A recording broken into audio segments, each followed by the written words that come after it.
Hi, everyone. Good morning. I hope you're well. This is our 7th TGI FHI of the year. I'm sorry we can't host you in Smith Warehouse here at Duke over breakfast, but I'm really delighted that we can welcome people from near and far in this Zoom format. Over the past 2 years, we have had Duke colleagues from humanities, arts, and interpretive social sciences fields present their scholarship. And this year, in all likelihood, in Zoom format throughout, we have a total of 16 talks in a series. So please do come back for more. Bear with us as we experiment a little bit with different formats, and check out the previous recorded talks from this year on our website, along with suggested readings by our presenters and an interview with them describing their scholarship and their teaching. I'm Ranji Khanna. For those of you who don't know me, I direct the John Hope Franklin Humanities Institute here at Duke, and it's my great pleasure this morning to introduce Michael Kliën, who is Professor of the Practice in Dance. Choreographer, artist, and scholar, Michael is acknowledged as one of Europe's notable thinkers in contemporary dance and choreography, commissioned by leading institutions, including Ballet Frankfurt, the Martha Graham Dance Company, that was described by his work there was described by Corey Tamler as, quote, a response to Graham's creative process and her artistic and political ideas, not to particular work she made, as a response to the company as it exists today, developing out of a conversation and a mutually designed creative process that identified the company's needs and how this project might address them. He's worked with the New Museum, the Irish Museum of Modern Art, the Hayward Gallery, and of course, Duke's own National Museum, where he staged, if that is the right term, it's actually not the right term, Parliament, where relative strangers meet in silence in the gallery for extended lengths of time with minimal rules to see how, through motion, different forms of unruled sociality emerge. Kliën is concerned with the socio-political understanding and praxis of choreography, often referred to as social choreography.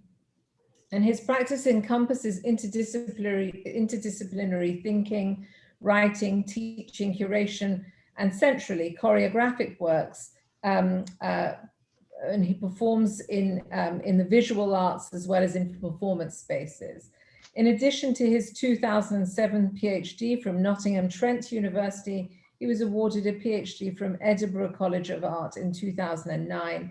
He joined us here at Duke in the dance program in 2017, the dance department in 2017. Michael has worked with us at FHI over the last couple of years through a seed grant at the Social Movements Lab, expanding his ideas of social choreography. And he now runs a lab jointly sponsored by the Kenan Institute and FHI on that same topic. He's a founding member of the Institute of Social Choreography with his long-term collaborator, Steve Falk. Kliën has developed an idea around social choreography as an alternative to social engineering, in a sense. In a field-defining article from 2007, he wrote an essay about the shift in contemporary choreography from structuring information in time and space towards, quote, a recognition of interconnectedness, the creative act of setting the condition for things to happen. The choreographer as the navigator, negotiator, and architect of a fluid environment of which they are a part. In this new conception, he wrote, dancers are no longer employed to perform, but rather to negotiate their personal freedom and subjective reality within a larger group, end quote. The manipulation of conceptual dimensions becomes for him the subject of a choreographer's artistic practice. And Michael works closely with the theories of anthropologist Gregory Bateson, whose interest in systems theory flowed through all his work, from cybernetics to group processes, ideas of ecology of mind, and his experimentation in thinking about what Bateson called anthropological material. Bateson, in his work on the ecology of mind, understood 3 systems of the individual society and ecosystem that collectively constituted one supreme cybernetic system that controls everything instead of just interacting systems. In Michael's work in social choreography, he takes on this idea from Bateson to define choreography as, quote, an emerging aesthetics concerned with the workings and governance of patterns, dynamics, and ecologies.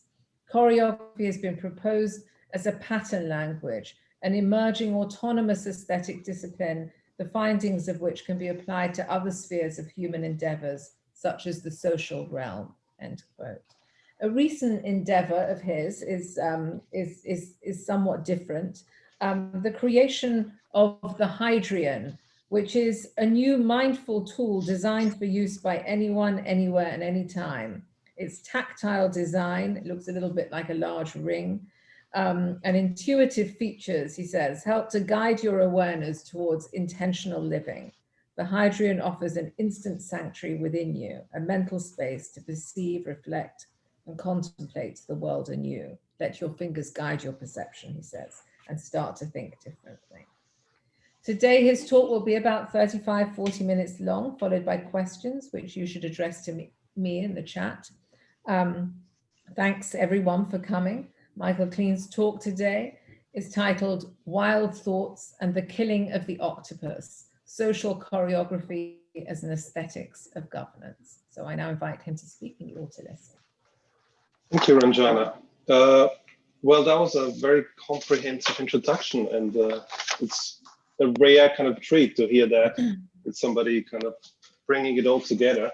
I'm also extremely glad that everybody made it to this talk at 9:30. Well, especially in EST time. I got a very dry email from one of my colleagues saying, I thought you're an artist. 9:30 talk, really? That's how it read. And I kind of agree with that to some degree. Like forgive me if I'm not quite coherent yet at 9:30. I'm usually that before lunch, I'm pretty useless. So I will try to slowly kind of warm up my cells to kind of, and my neurons to hopefully make some coherent sense of what I'm going to talk about. Well, I'm not that kind of actually concerned with coherence. I'm in the arts after all, so it's more maybe an aesthetic, a kind of wider sense of the situation. I will approach this talk with very broad brush strokes. A lot of generalizations, most likely. It's a basis for a conversation to ensue. So hopefully I will take 30 minutes to kind of just outlay the different thoughts and different ideas and concepts that I'm working with at the moment, touching upon what Ranjana has already said, and then open it for questions, and hopefully we find rabbit holes to go into and kind of getting into more detail and develop more of that. In the audience, I see kind of a lot of people. I would just go around and hug a lot of people from past lives. So I'm very welcoming all these people that I recognize by name. I really appreciate that you're here. I also want to introduce Steve Falk, who's the co-founder of the Laboratory for Social Choreography. He's waving right now. So also I invite him later on to come into the questions and maybe say a couple of things. All right. Well, as I said, I also want to talk about my experience here at Duke. Why am I at a research university, and why am I staying at a research university as an artist, and how does that, and also about my experiences teaching very different people than in the traditional arts academies. I mean, now I'm also running the MFA in dance, so they're focused young artists, but on the undergrad, up to now, I was teaching basically future doctors, engineers, lawmakers, anything of the future. So I brought them together to actually explore the world, or what makes the world hang together through movement. So, and that's a rare privilege to do that, I find. So I want to start. I'm going to talk a lot in metaphors, and I'm drawing back on Gregory Bateson, the anthropologist, who said, we think in metaphors, but we learn by stories. So I'm going to tell some stories, and I'm going to think. as I go along, and maybe I'm gonna bring it together in ways that I haven't thought about it before. So I start with my 309 class, which is the Dancing States of Mind, it's called, class for undergraduates. Is really, I always start this with the question, which is a very common question, and loads of people ask it, why is the world the way it is and not different? And it's a very simple question, and it's so difficult to answer. And so that's the basic of the class. Why is the world the way it is, and why is it not different? And what can be proactively done if it should be different to make it different? And thereafter, so we discussed that for a while, and thereafter there's this very simple exercise. So if you're planning to take this class, if any undergrads, there's a spoiler, so go away, make a cup of coffee, because I start every class like that. Basically, I ask them to take 15 minutes to dance, and I leave the room. I'm also doing that with graduate students. I'm also doing the same exercise with just about anybody in the first encounter. So they can say afterwards, I have danced. If somebody asks them, what have you done today in this class? Oh, I've danced. It should be the answer. And now this class was literally full of people that will be future, as I said, aforementioned doctors or lawmakers. There was a poet. There are different people, a very, very illustrious mix of skills. Now, what happened when I came back? I actually didn't ask them what happened when I came back in a direct way, but I've been reported back later on, a few months back, somebody reported what actually happened in this situation. So what happened? They could choose the music freely and to dance for 15 minutes. So what did actually happen was that they formed somebody, after some considerable awkwardness, somebody decided who should do the music, and they settled on some recent hit. They formed a circle and were going from one leg to the other, clapping, and like doing simple movements with their legs like that, all together in a circle. And they laughed, they sort of seemingly had fun. Afterwards, asking them, months later, what really happened, every single one hated being part of that experience. So what happened there? And I'm going to return at the end of this introduction to this. I'm still fascinated. This is like, what is happening? Why are we, when we allowed to do seemingly whatever we want to do within a context, return to a very, seemingly tightly governed situation nobody really wants to be part of? And how do we propagate thereby a future that we don't even like or don't want collectively? And that seems to be an endless mystery. Of course, the predominant factor would be shame and fear.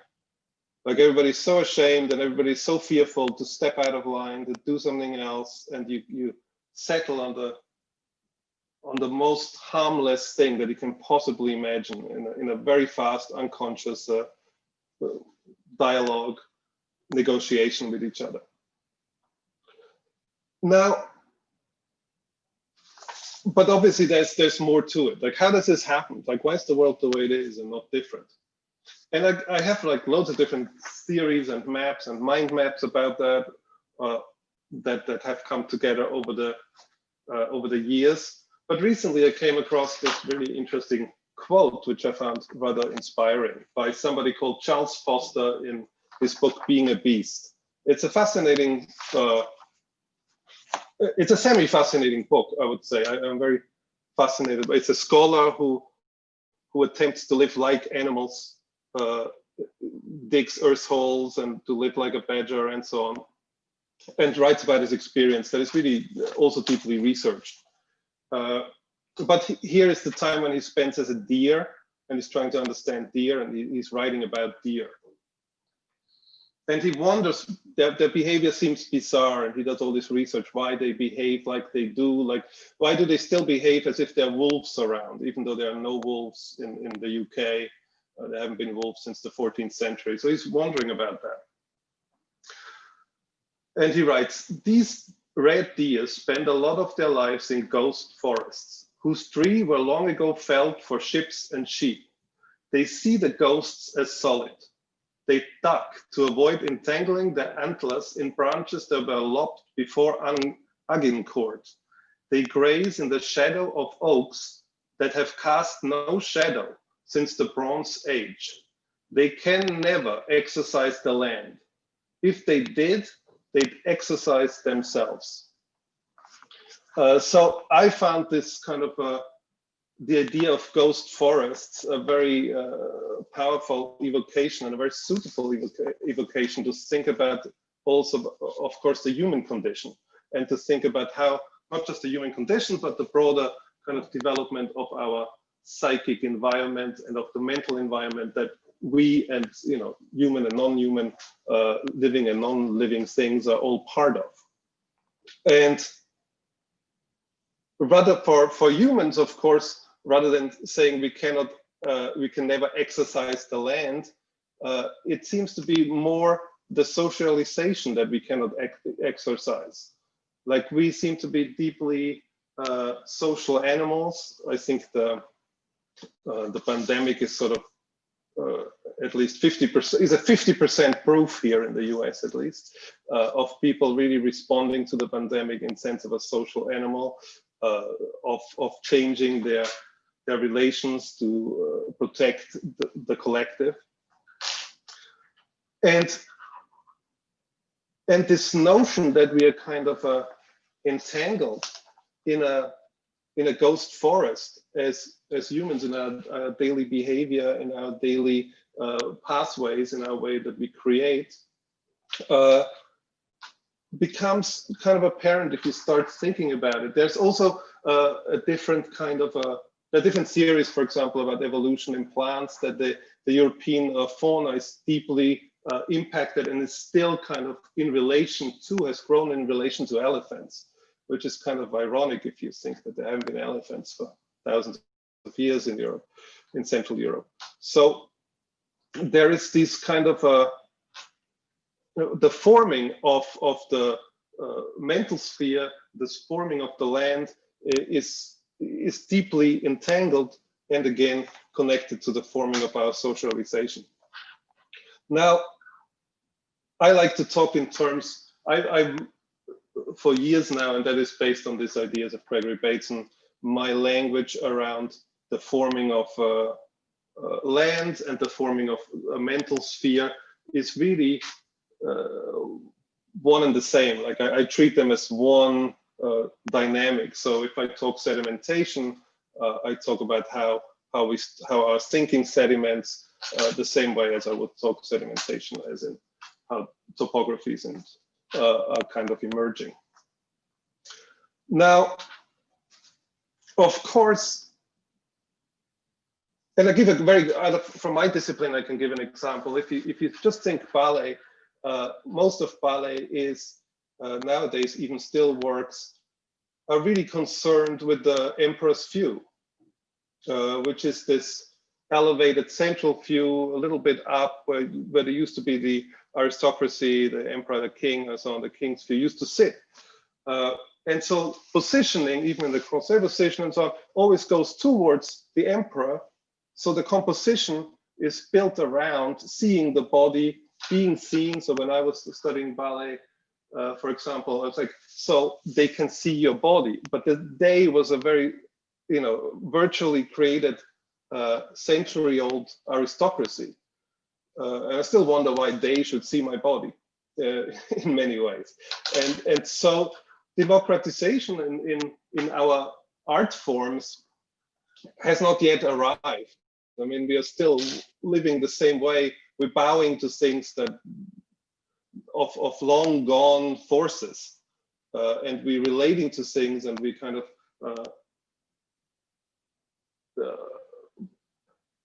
following these kind of pathways without seemingly having a choice of following these pathways, even when they're outdated. Now, there's writing and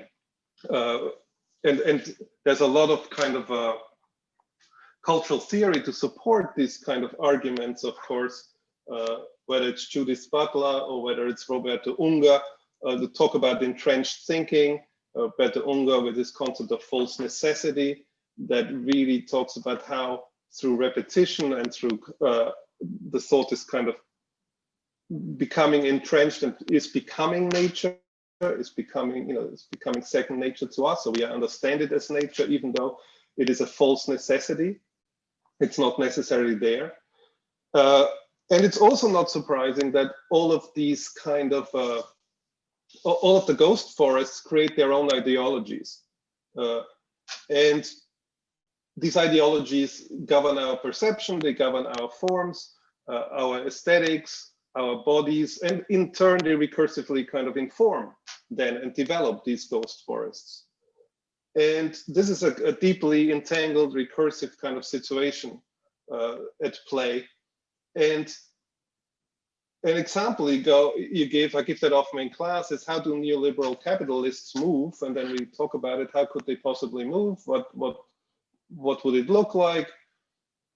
And after a while, like it's sort of a trick question. Obviously, they move like me. Obviously, they move like you. And there's a specific phase space around it, of phase space, the space of possible movements, of which neo-capitalists move, because we are a vessel, we are the body produced through that particular system. We then give it a particular name, and it's not monolithic. There are different experiences, of course. There are different ghost forests that are coming together and having shared elements. But the body is really the vessel to propagate these ideologies further and develop our psychic topography. So, and the psychic topography is really, it seems to very proactively determine what can be thought, what can be perceived, what can be imagined, and what can be created. Like I'm so often kind of frustrated with my own imagination, like how little it can stretch, how little it can literally imagine, and the false necessities we encounter in institutions, educational institutions, and institutions all around us is just staggering. It's amazing, the things that we think we need, and again, the crisis has shown things that seem to be impossible, seem to be possible. And last year when I taught a creativity class, everybody was, we're saying, well, the obvious thing to climate change was to stop flying around, and everybody was laughing. That's not going to happen. And we're still here. I'm still talking to you, and very few of us are still flying around at the moment. So there are things that can happen that we underestimate of actually how flexible the situation is, and how palpable the situation is.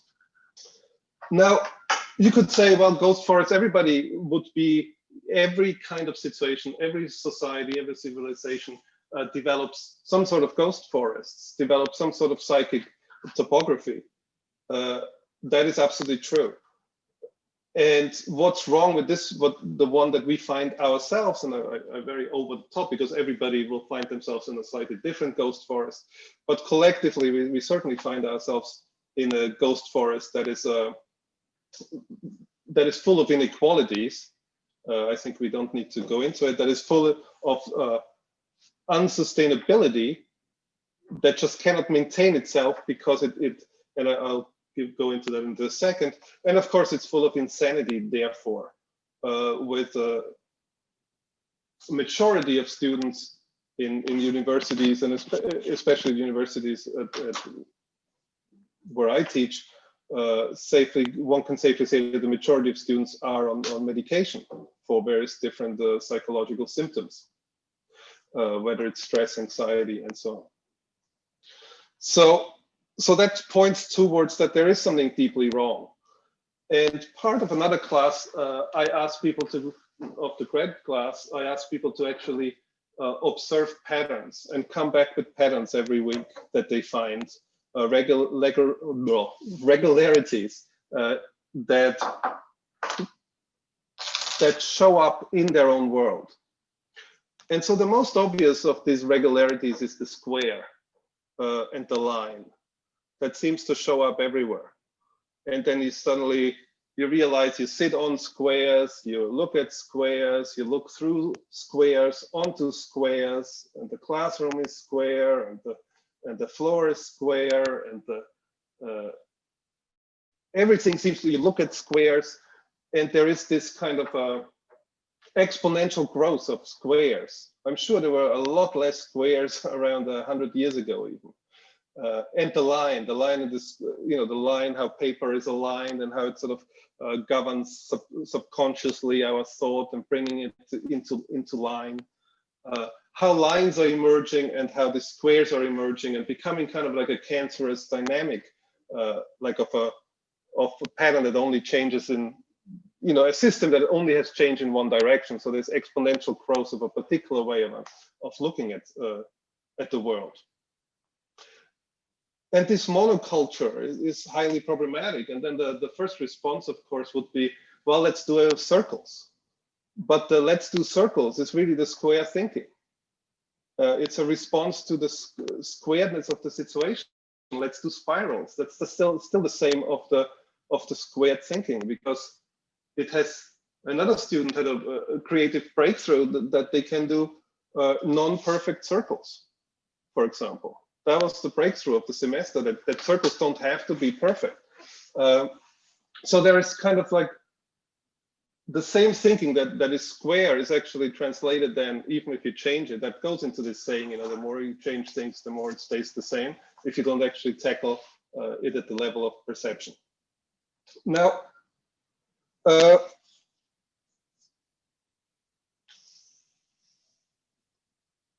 so what can we do? I mean, and that's the problem. How can art, how can artistic practice, how can choreography, how can dance kind of support a kind of escape, or whether there is an escape is obviously questionable, but I use the term like flooding the ghost forest, or even to perceive the ghost forest, to see the ghost forest is like to see your psychic topography, to engage with your psychic topography, and to maybe find the cracks in the system, the cracks in the matrix, and to cultivate within new kind of growth, new kind of socialization.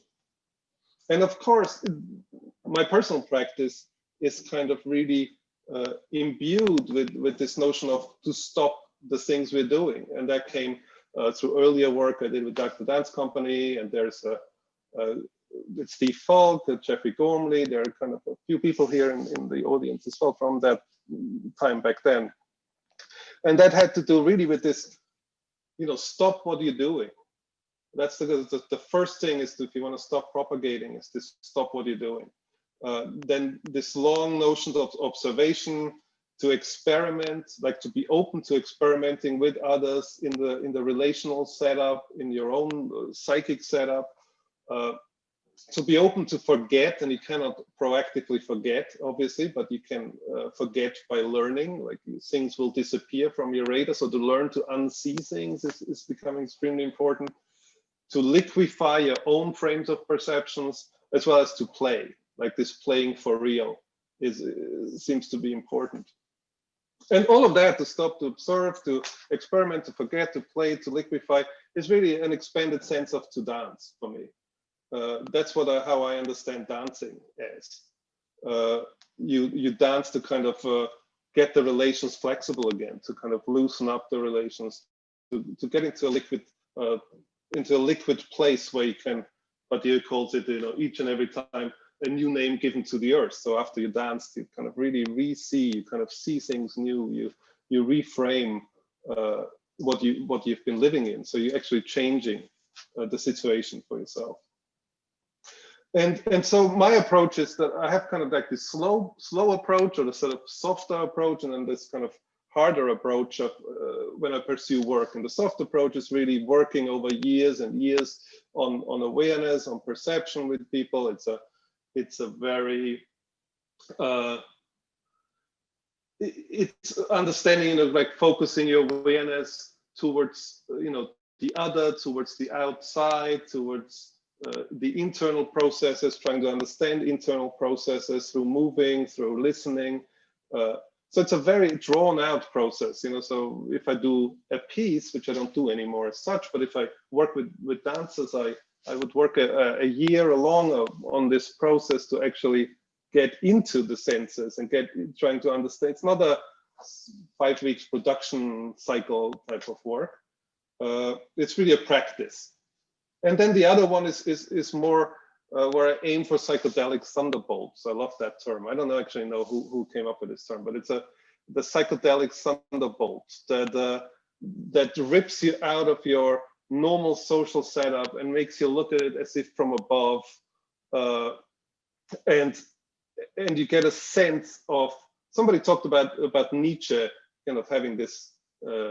Nietzsche's philosophy is having this result of a psychedelic thunderbolt, and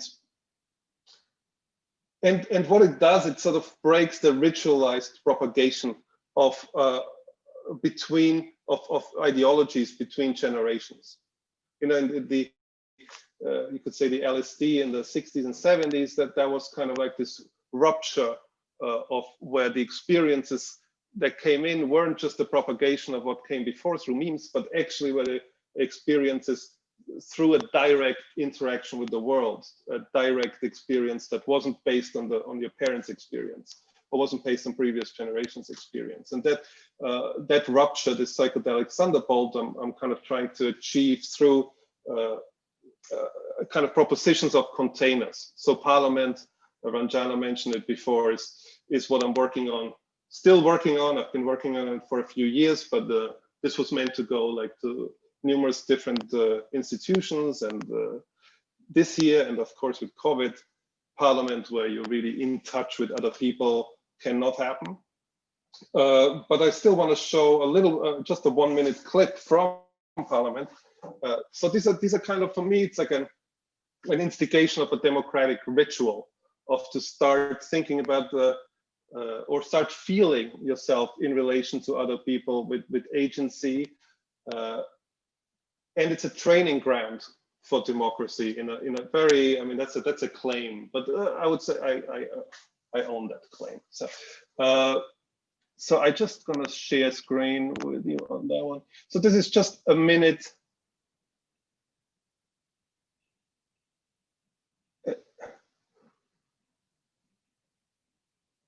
I hope that works.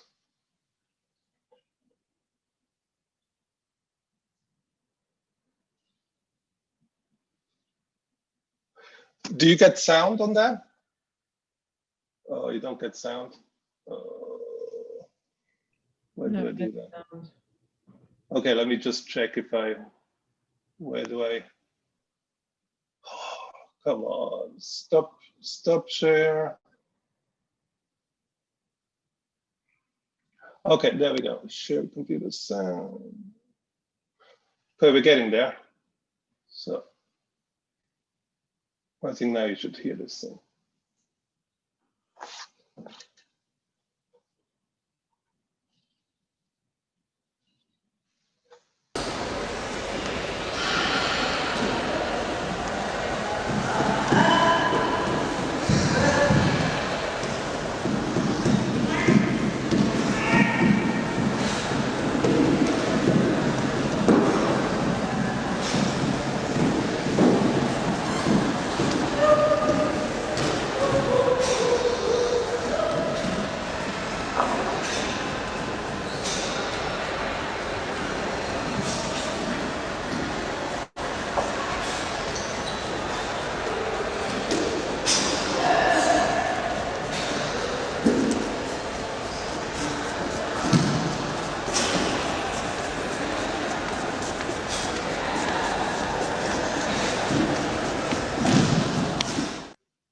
Okay, it's very short.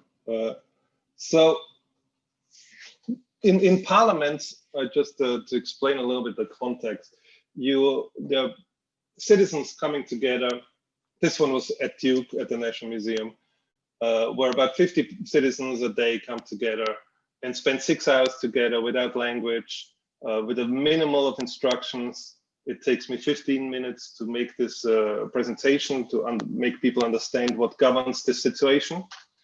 And then people are free to observe oneself. And at the base of it is that you observe oneself observing the other. And for about 40 minutes, it's absolute hell. It's Sartre's hell. It's like exactly where you don't want to be. And nothing much happens.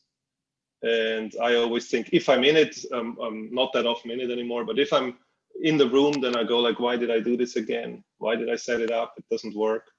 And about after 40 minutes, what it almost always happens, I mean, knock on wood, it never happened that it didn't happen. Something happens that melts the situation down, and where time is disappearing, and etiquette is disappearing in many ways. And something is happening that at the end, and these are kind of the, I think I showed you a more kind of a tame situation, that it really becomes, people really start lying on top of each other. It becomes a wild field for human interactions, without, and by the well over 1,000 people having gone through Parliament, I have not heard anybody complain about inappropriate touch or anything like it, because the entire thing is highly negotiated. So there's a mammalian wisdom that it draws upon and that it wants to throw out. And what it does is it makes you it makes you understand, and often it makes you understand that although you behave as if you're insane, and people feel that, I mean, that's a general feedback, that you act like as if you're insane, and yet you have never felt saner in a communal situation.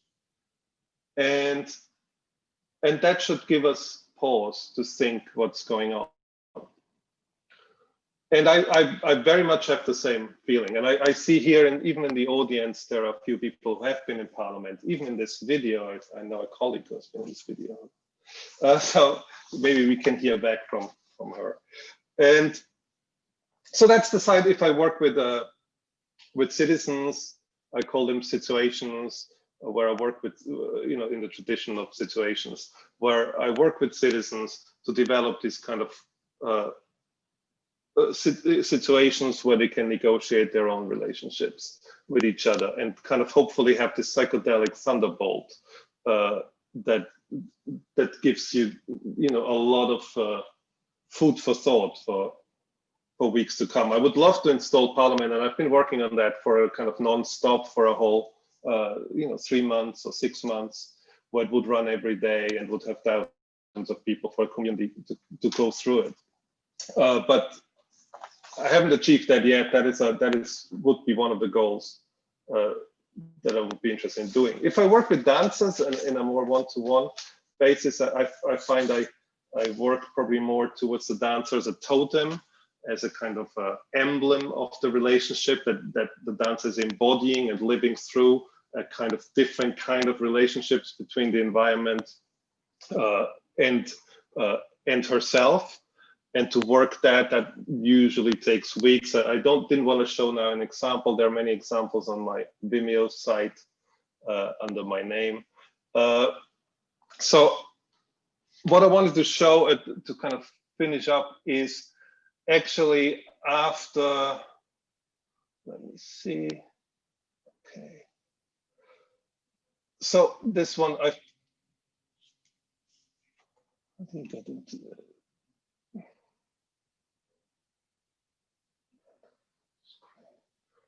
Okay, I hope you can see that. So this is the same class that was the 309S.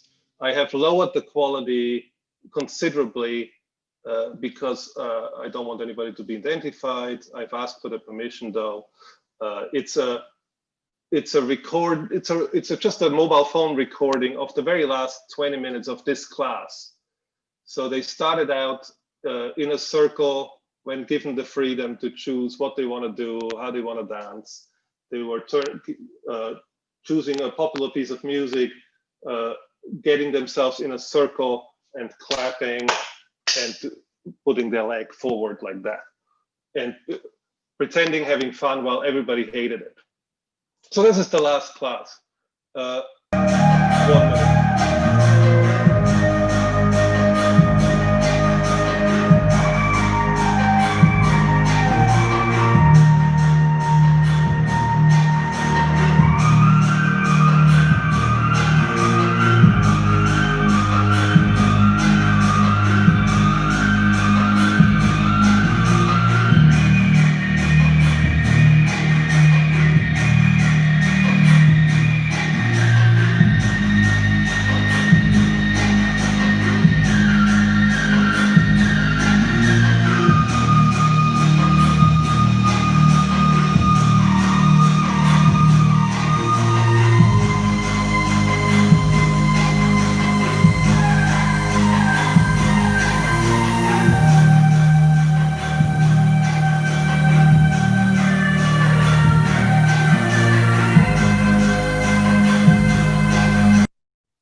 So unfortunately, I don't have that much video from that. So it's a very short clip that I sort of recorded. So here we have, just to remind you, this is like a cross section of future lawmakers, whether politicians, doctors,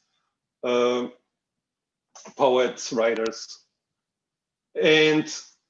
and what I see is a kind of different reality. So this was also on the last 20 minutes, there was no direction given. There was not a performance or anything like that. It was just the last 20 minutes, let's just dance. And for me, I see in this, and that relates, straight back to the title. I see in this really an octopus that is alive with 9 different brains, with 3 different hearts, with a different kind of blood, that has, that is functioning, that is alive, where there's a multitude of universes coming together to work in the same in the same situation, and it has a different kind of quality of existence. And throughout this class, students have reported that they felt better about living, that they felt saner, and I have much student feedback on that class that goes in that direction. Now I end up with this. I want to end on this note, my kind of presentation, to kind of go into discussions and see what this can lead. I have different rabbit holes we can disappear into. So thank you. Don't know, Sarah, maybe what is the next step?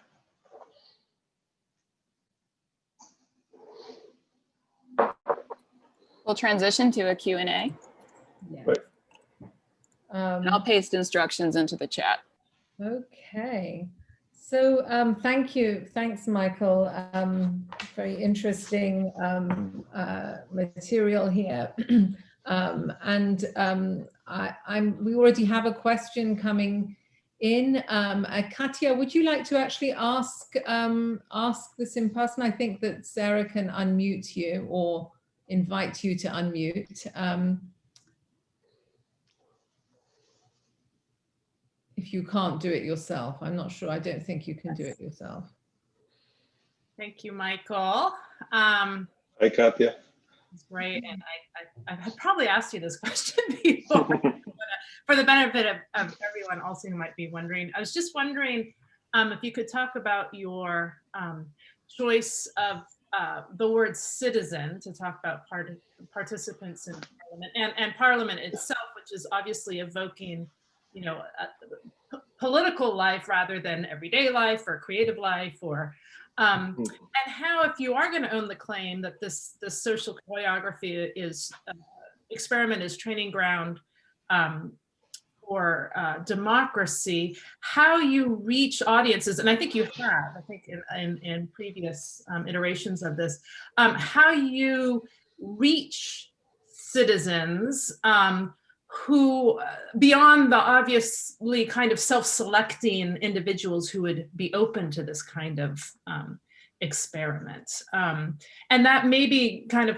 tag on to that, if I might, that last 20 minutes of your class, obviously there's a very, you know, they're dancing, there's music, you're playing music. I don't know if in the first day of class you play music, but there's also still very much the sense that there are those who are comfortable dancers who are moving a lot more than others who, you know, and I wonder how you lead those others who were so resistant in the beginning to a place where they are, you know, comfortable to move in more exploratory ways. Those are kind of two separate. Sure. You don't have to answer them both. Sure. I mean, I can answer the second one first about the class. There's, you know, it's different. It's just a snapshot of the situation, and different people move differently at different times, of course. Generally, I would say it's okay if people don't move in the center as well. The idea in this particular class is to have all voices heard, to give everybody this kind of confidence to move in front of other people.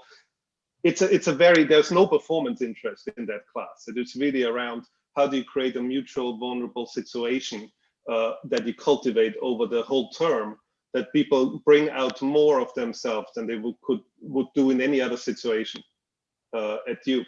And that, I think that really worked in the sense that people, and I don't know if there's anybody in the audience who was in this class, it would be interesting, because I think it genuinely worked, that it created this environment in which people felt they could do what they wanted to do. That included sleeping. Like, part of my class is, if you need to sleep, you sleep, that's fine. You know, there's no discrimination against what the body, if the body says yes to sleep, the body says yes. It's a different kind of led place, and they also have different kind of expressions, of course, and different roles they take within that system that they negotiate. And the roles are not hard roles. It's a softer kind of situation. As to the parliament, it started White Citizens. Well, it was originally commissioned by the Benaki Museum in Greece, which is a big kind of national standing museum in relation to, I guess, the democracy, and in relation to, so it came easy, that term of citizens. Of course, citizens means there's people who are citizens, or people who are not citizens. Citizens in parliament is anybody who's in it. So in the past, we always curated that we don't have a self-select. We had also different payment schemes around who's paid, who's not paid, as part of avoiding that self-select process. Now, in the Nasha, I mean, this was specifically for Duke community plus the community of the larger community, but there is still something that needs to be addressed, in a sense, how for that to be avoided. In this 3 months project that I was setting up, and that didn't work out a couple of years ago here at Duke, that the whole point was how to overcome that more thoroughly, and how to actually look at that process of how to bring in different communities that have apparently nothing in common, and bring into people who have apparently nothing in common together. So yeah, but this is ongoing work. I don't know if I've answered these questions. Maybe I could just come up with a follow-up to that one, Michael. Thanks for this. I'm interested in in the music, the use of music, the choice of music, and the use of your idea of I think you said, an instigation of a democratic ritual. So I'm interested in hearing a little bit more about, you know, about the idea of ritual there, because ritual, of course, is highly circumscribed, right? Yeah, yeah. And music, of course, has its own rhythms, its own cultural contexts, its own genres. So I'm interested in, and you know, I mean, I'm not, obviously we can't get out of these things at all, but I'm interested in how you think about these ideas of ritual and, say, musical genre in relation to a certain kind of, as you put it, a mammalian wisdom, right? And the psychedelic thunderbolt. Well, yes, I think if I hear it back from you, the word ritual doesn't sit quite easy on it. Like ritual is hardly ever constructed by one person, and I give that credit. But also Parliament, in a way, if you think it through, is not constructed by one person, but by all these people that I've been working with and working together with, and I've been informed by. So it's kind of an expression. I see it more like it's an expression that I brought together and bundled, maybe. And so what was the other part of the question? Sorry, I didn't. So ritual, I'm still like. And music. No, I mean, obviously there are Bacchic rituals and stuff which do have the idea behind them of a certain kind of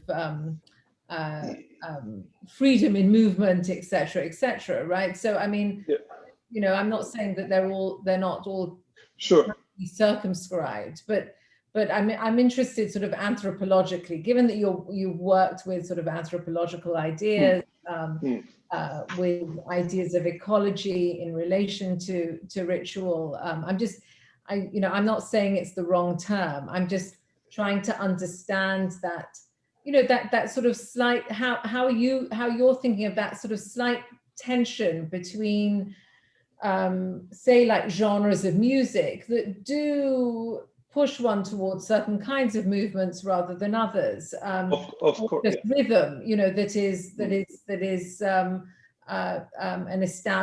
from an established genre, or ritual where people feel that you know, that they have certain things that they know that they do during that ritual. So I'm just trying to understand what the relationship is between this idea of a kind of mammalian wisdom and something which is very much socially constituted, like a ritual. Yeah. Just to answer about the music in the classroom is chosen by the students. So that would be that. Sometimes I propose things, but it's not necessarily a thoughtful kind of proposition. It's the music. There was no music in Parliament. There is no sound, like external sound. People usually feel the need to create something through breathing or through, but that comes, or sometimes it doesn't. Then people do make noises. You know, their body makes noises. Their mouth, even if they don't talk, makes noises. So there's noise going on, and that's the absence of that kind of framing device is quite important, I think, in Parliament. Again, as to ritual, I generally think that this term I'm very dubious about. So I don't know how it got into this talk, and I'm kind of, maybe it can be discussed in terms of rituals. Maybe it doesn't, or maybe it shouldn't. I feel like it's more. I see it more like as a civic practicing ground, as a civic engagement, or even as a civic duty, and not in a civic duty in the sense of, oh, you have to go to Parliament, but a civic duty to expand upon your own way of perceiving the other, expand upon the way you're trying to understand the other and sense the other and be with the other as a body, embodied feeling, organism, rather than just on this kind of very regulated, socialized interactions. Thanks. We have a question from Susan Sentler. Susan, would you like to ask it in person?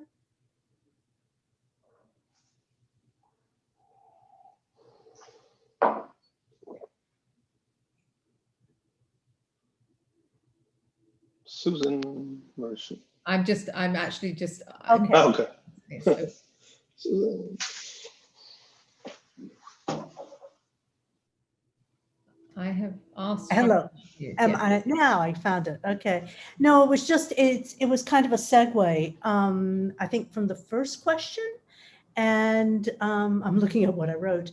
When you were dealing with the class and you brought up dance, the term itself, dance, can be incredibly daunting to people, and especially because you have a classroom apparently of different types, of different situs. Also, Parliament consists of a whole host of different types of people. They aren't necessarily dancers. There may be every once in a while. So just even saying the word dance can inhibit people. So I was wondering, do you use something else? Do you talk about the body, about movement? Do you kind of encourage this kind of other to take into consideration, to allow agency and desire, so that it gets away from already a preconceived idea of what perhaps they consider dance as? I mean, dance is a loaded word.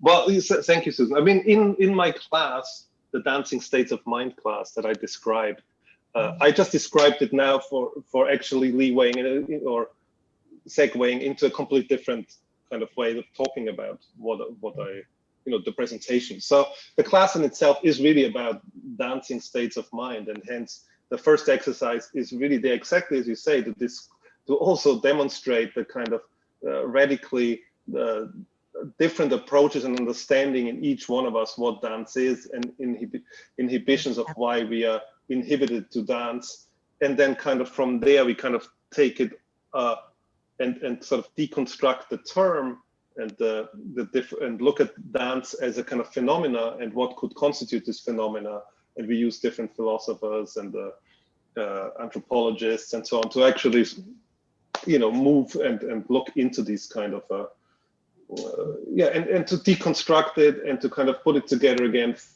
and look at the connections to political systems, how different ideas of dancing might be, what kind of ideologies they carry and so on. So the class is really around dancing, the entire class. And it looks like it's a starting point and almost a provocation to. Oh, absolutely, it is a provocation. It's not, but it's not a trick question. It really is, but it is the starting point of the conversation. Yeah. Thank you. Letty Bassat, is it? I'm asking you to unmute, but for some reason it's not allowing. Oh, there we go. Hello? Yeah. Hello. Okay. I was curious about this question of citizenship also, but specifically that word for me is charged with the idea of having the agency to enter and exit, cross thresholds, mobility, these ideas of cosmopolitanism, for example, versus exile. And I'm just curious about how that functions within this kind of democratic environment, like how the structure invites the position of being an entrant or exiting or, so on. Yeah, well, the structure of Parliament, okay, but I'm talking a lot about Parliament. I wanted to actually segue into a new work of mine, but that I'm working on. But in Parliament, there are different setups for Parliament. So some of them, they're really closed parliaments that you would close the door and I would not be in this parliament. And it's like 40 people spending this time together and see what happens.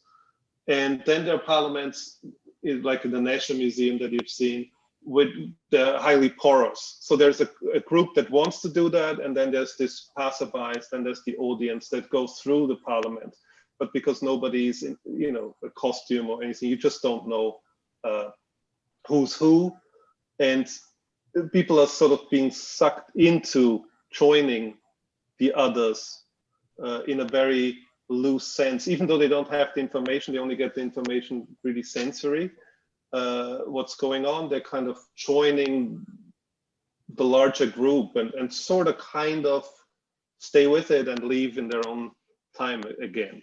So it's very, yeah, I wanted to achieve a certain kind of porous social setup, social structure, and that's what it does. Like, it brings people in and lets them kind of negotiate their own space. Nobody's ever in you know, nobody's drawn into it against their own will. Like, nobody's like, oh yeah, it just does not happen. You know, I'm personally really hesitant with interactive work or participatory work.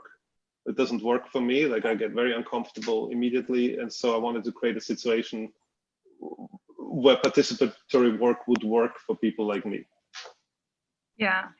Is that also, though, in the classroom? Are, you know, you shared that, for example, sleep is not like that, there's like a non-hierarchical approach to various movement behaviors or desires. And so I wonder if in that context, there's also the opportunity to leave as a choice.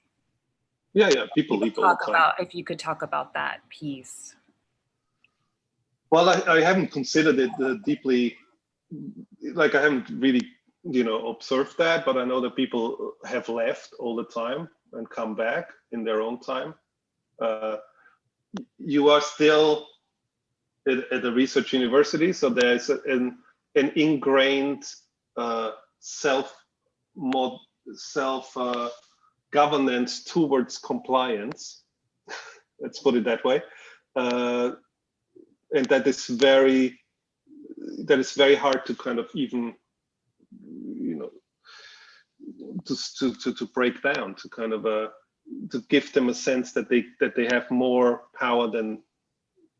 So a lot of the class is actually spent understanding how this power constructs itself, how my role as authority in the class constructs their own movement and choreographs their movement, choreographs their thinking, choreographs their emotions, how they regulate their emotions, and so on. And so even that is important. It's like, I'm moving around in the room to demonstrate how people move away from me, and like, there's all these kind of undercurrents to understand the choreography that is already in the room before you enter as a choreographer. Because we always, in our Judeo-Christian kind of tradition, pretend that we create into nothing, and that the choreographer is kind of like comes into this void and then creates onto the blank canvas or into the Rossini march of blackness of the void something. And it can be really felt instantly how that is absolutely not the case, and that we are subject to ghost forests to an X degree. Thanks. Sylvia, I'm asking you to unmute, yes. Okay, thank you. Fascinating. I think you were starting to go toward where my question is right before I unmuted.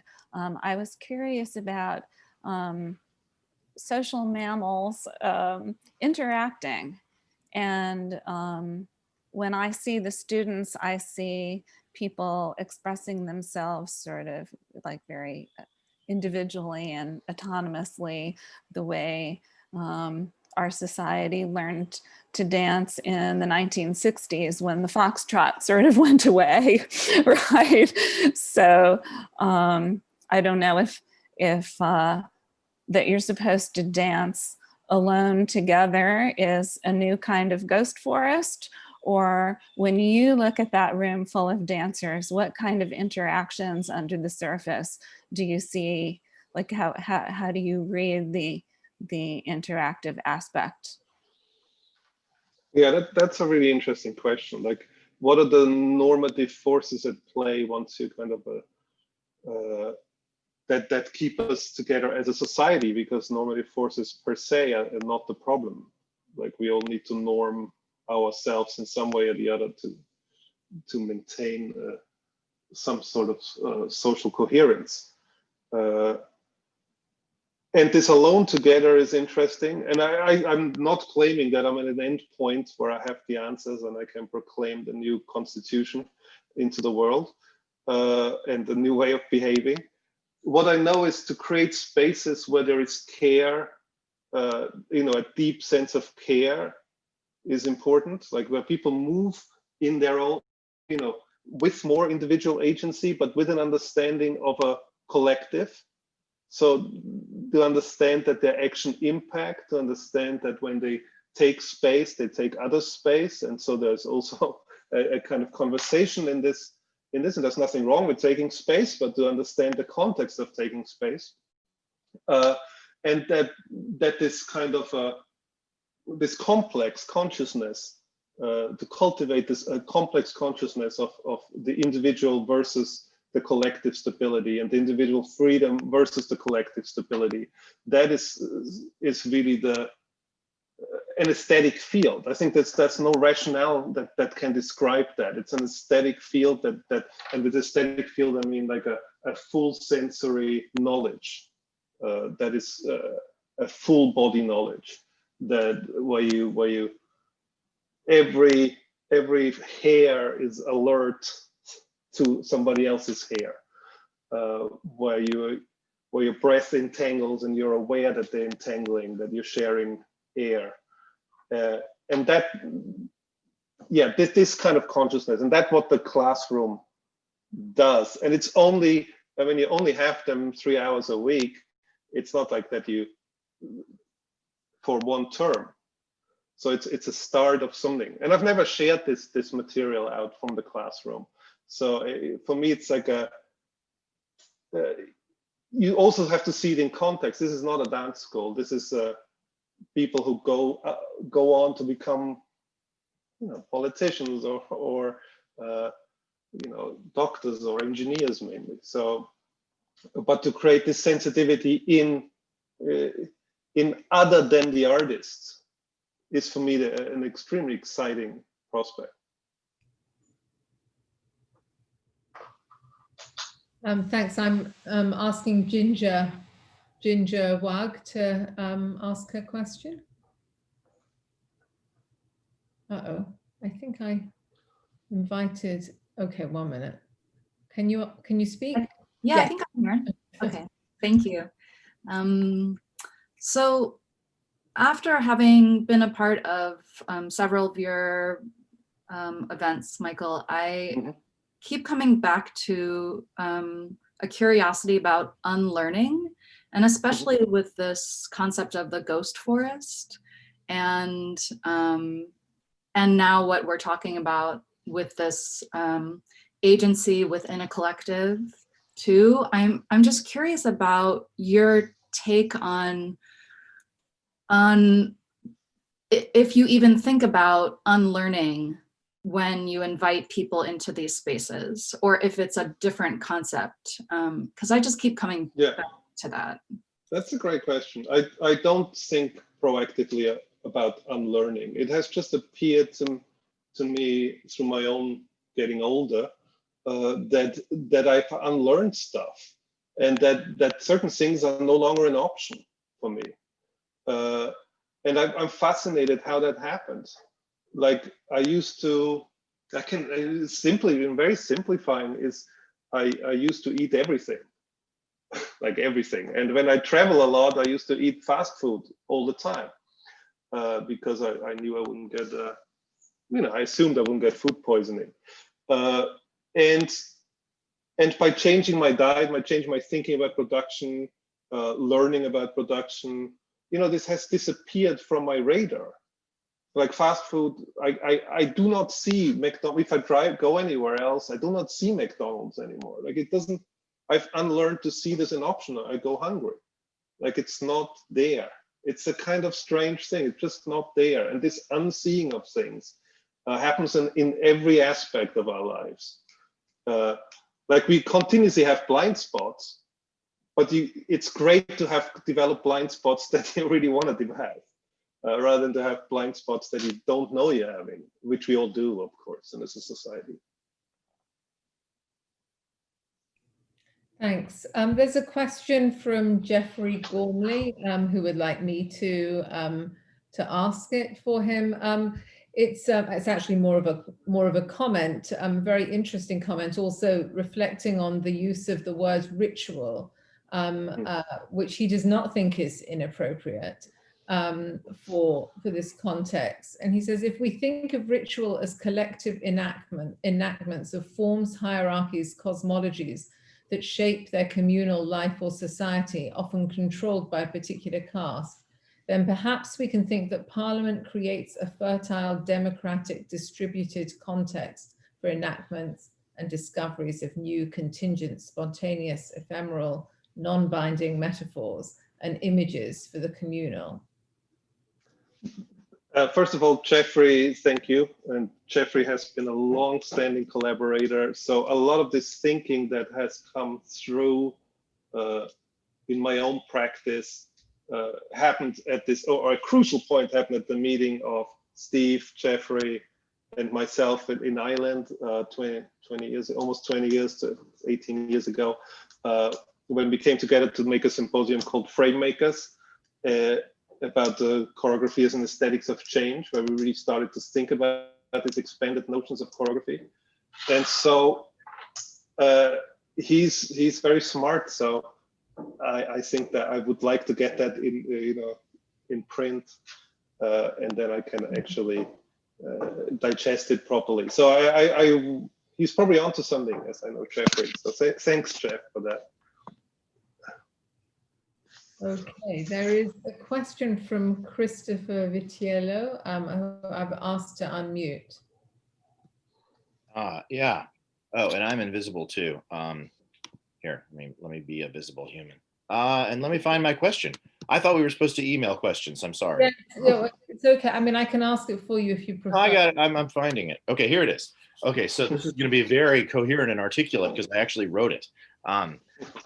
Okay, so I was wondering if you could elaborate on your Duke students reporting that they feel better after participating in Parliament or some of your class works. And I'm wondering sort of what those feelings more specifically are like, and also maybe more interested in hearing how you think those feelings that they take from participating in that work continue to operate when they return to normal social life, right? When they go to the grocery store right after class, or whatever.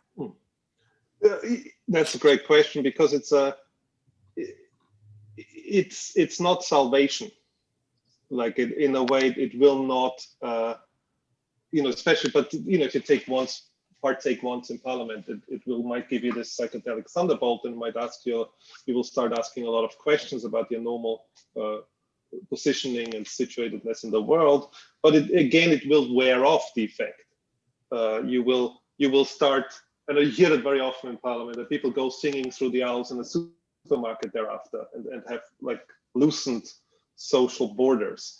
But that wears off, and I can tell that for myself. I catch myself singing and humming and moving in supermarkets thereafter, but it wears off after a while. So it's a practice if you deepen that ability.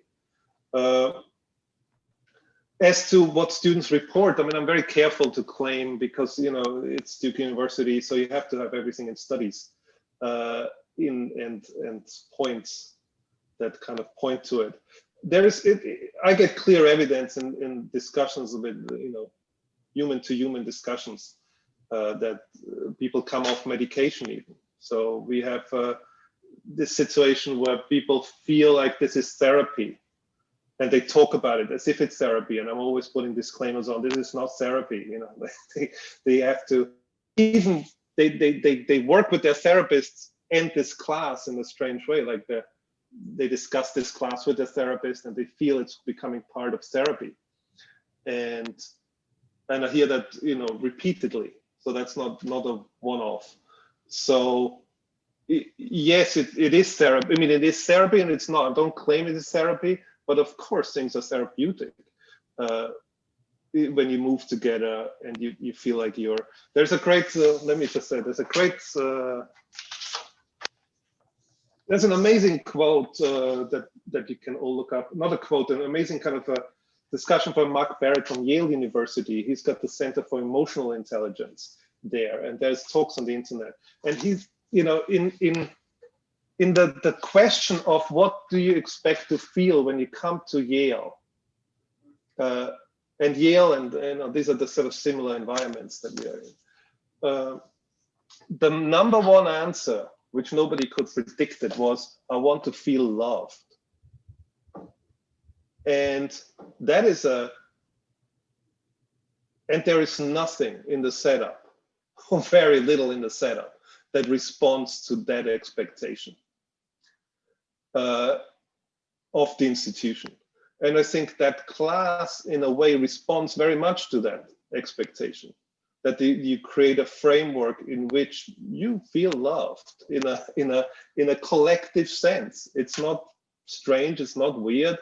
It is just, you feel welcome, you feel at home, you feel supported. And I guess that is a big difference.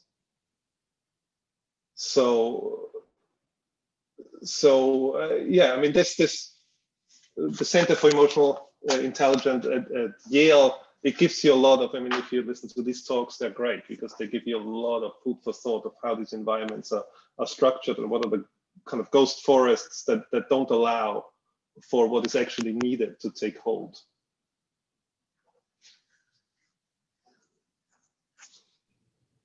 Thanks. Michael, can I ask you to say something about the project that you're working on now? You said earlier on everyone's asking about Parliament, and I want to talk about the new thing. So yes. I mean, I'm working on this work called Amendment at the moment, and that is working in conjunction with the Athens Festival, as it seems, but also hopefully, obviously, to install it at Duke, or situated at Duke. And this is, it's still, in its nature, it's a parliament. Like it still works with the broad group of people. But it really aims to kind of, whereas parliament was about observing yourself, observing the other. So it was really an interpersonal, interhuman knitting network. Amendment is more a kind of focus towards the sensory system of the understanding or getting a sense of how awareness is becoming aware of awareness, like how awareness is forming in yourself and vis-a-vis your surrounding, vis-a-vis the collective, vis-a-vis the interpersonal relations. So and I'm kind of, instead of setting it up through, and I feel like governance, and these are kind of in a very kind of very early stages of thinking that the governance, and this is through the books of Kimura and Beto Samosaki, that really criticize the kind of the origin stories, that the origin stories are really the ones that kind of how we understand origin stories are the ones that guide us as lighthouses in our daily actions, and they kind of become reenacting our origin stories in many ways. And Kimura in Braiding Sweetgrass, like she opens up this book with this fantastic origin story of the Potawatomi Nation, citizens Potawatomi nations, of the sky woman falling from sky. And it's a complete different way of how human is integrated into a larger ecology, and hence it becomes kind of an unconscious nature to unconscious doing, how you enact that story then into the world. And so it's not about the humans being above the natural world and being in charge of the natural world. And I feel like our origin stories, they're so muddled up in the Western world. They're so, you cannot distinguish anymore what is what. So I'm kind of using the method of social dreaming, or I'm kind of accessing the methods of social dreaming that we also do, where we come together and share our nighttime dreams and freely associate from them.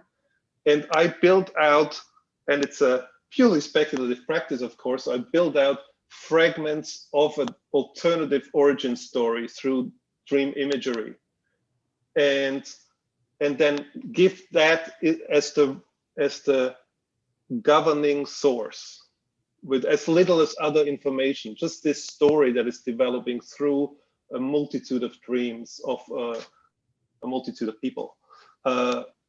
And so it's developing into this kind of story, and it becomes very science fiction-like. It becomes very, like I'm very inspired at the moment by Moebius, this French science fiction graphic artist, and that who, you know, whose practice really changed again the psychedelic thunderbolt of LSD in the 70s. So that's also interesting, that there's a correlation between this thinking outside of your normal day experiences. And so I'm trying to kind of pull together an alternative. I wonder if I have this here. I'm working on an image with a graphic artist to kind of start being the underlying governing force of the work itself. But it doesn't turn up on my screen share. It's very early on, so I don't know if it's really that healthy to share. It's still growing, the image, with every dream sessions that we have. This thing is still growing. So let me just, if we have the time, I can. Oh yes, this is the image at the moment. I don't know if people can see it, that we're working on, and it's but this has no three-dimensionality yet, so it's not even finished in the drawing. It's so sketchy. So this is the new work, and there is no choreographic structure other than the story that is in the work, that is in this thing. And then we'll see. And again, it's durational. It's probably 3 hours long. I've started already trying it out. It's socially distanced. You can work on social distance and without social distance. So I'm hoping to install that in the coming years. So that this is what my work currently is. Thanks. Well, Michael, we're basically at time. So I just want to end by thanking you very much. I do think it would be interesting for folks to look at the hydrine image. Oh, okay, excellent. And maybe they can just email you and ask you about that. Sure. Also, but thank you very much, Michael. Thanks everyone for coming this morning. It's nice to see you all, and we'll look forward to the octopus. Yeah. Well, thank you very much, everybody, for coming. If you've got any questions, I'm very approachable, either on campus. I mean, nowadays not on campus, but just send me an email and we can chat. All right. Well, thank you very much. Thanks very much.